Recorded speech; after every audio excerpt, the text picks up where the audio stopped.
time for Rants and Raves, starting with Dante. I have a rant, a mild rant, I guess. This week, NPR, National Public Radio, tied itself up in knots over, of all people, Cokie Roberts, the genteel NPR commentator who also writes a syndicated column with her husband, Stephen. About a month ago, they wrote a column calling upon the, quote, rational wing of the Republican Party to stand up and mobilize against Donald Trump.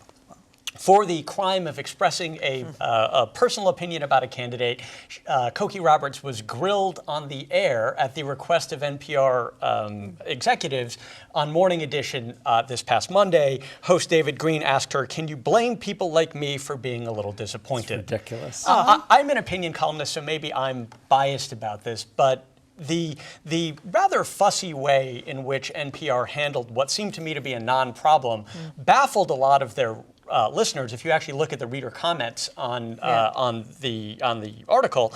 And the other thing is, if you're going to have someone on to provide commentary, presumably you want somebody who actually has opinions. Yeah. Cokie Roberts is the epitome of Washington respectability, and if Cokie Roberts is too edgy for you, it's probably you and not her. Yeah, crazy. I mean, you often don't even realize she's expressing an opinion, but in fact, that's what she's supposed to be doing on NPR. All right, Adam. You know, oddly enough, I too am ranting about NPR, which I guess means I'll maybe have trouble getting stories on there in the future. NPR recently said that they do not want podcasts that are created by NPR personnel or the NPR app, which is called NPR One. They don't want either of those things promoted on air. So, for example, the reporter Shankar Vedantam, who does this Hidden Brain podcast, you can, if they're chatting with him, they can say, that's Shankar Vedantam, the man behind our Hidden Brain podcast. But what they can't say is, you can find that episode on npr.org, or you can download it from such and such a place. Because they consider it a competitor. Well, the interesting thing is when it comes to the NPR One app, this brings up the sort of awkward relationship between stations like GBH and NPR. We are a conduit to NPR content. So member stations like us don't want people to be able to make an end run around us to get, for example, NPR stories. But if, I work on a podcast myself, it's really hard to get people to listen. And if I were told I can't have this promoted on air, I'd be livid. All right, Dan. I have a rant for Gatehouse Media, which I've ranted about before, but this rises to the level of being rant-worthy.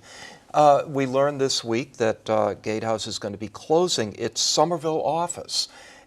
From this point, and as soon as that happens, the Somerville Journal is going to be run out of its Danvers office, and the Cambridge Chronicle will be run out of its Lexington office. They're also doing some staff layoffs as well.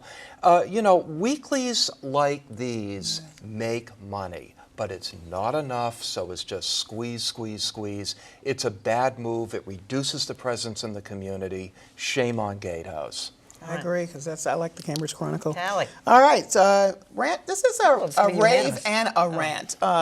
Sarah Rodman has just been named one of 3 editors for the LA Times magazine calendar section, and she's going to be the TV editor. It's a big move for her. It's a loss here. That's why the rant part, because she was at the Globe for the last 10 years, and before that she was at the Boston Herald doing rock music. She's just sort of a full-service pop culture person, and they're doing a whole revamp of that calendar, which is very popular in LA, so it's going to be great for her.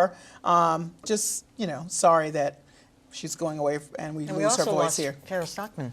Yes, yes, that's right. She's going to the New York Times. That's right. Yeah. That's right. So that's a rant and a rave too. That is a rant and a rave. Absolutely. Because she's Sarah Stockman's quite good and often sat here at this table. Yeah, she'll be around here though, so we can still have her on the show. Right, exactly. Oh, is she staying up here? I think she's staying up here. Yeah, I think so. So anyway, good. So that was my.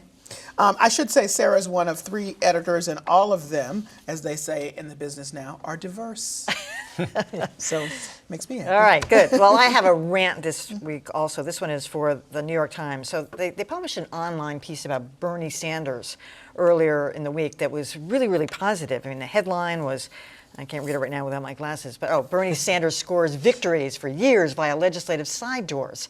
And then some editors got a hold of it, changed the entire tone of this thing. The headline was changed. It was much more negative. A lot of the body of the work, to the point where Eric Semple from the Washington Post and a lot of other people picked up on it and said, wait a minute, you should have said that this is a rewrite. They should have called attention to it. Did they in any way say we've fundamentally no, altered they this? never. That was why people were so upset Any about it. explanation? And everybody would say, oh, that's because they're in the tank for Hillary Clinton. And that's where you open your door into that kind of criticism, rather than just saying, hey, we fact-checked this thing. We think it was a little off, and they didn't do that.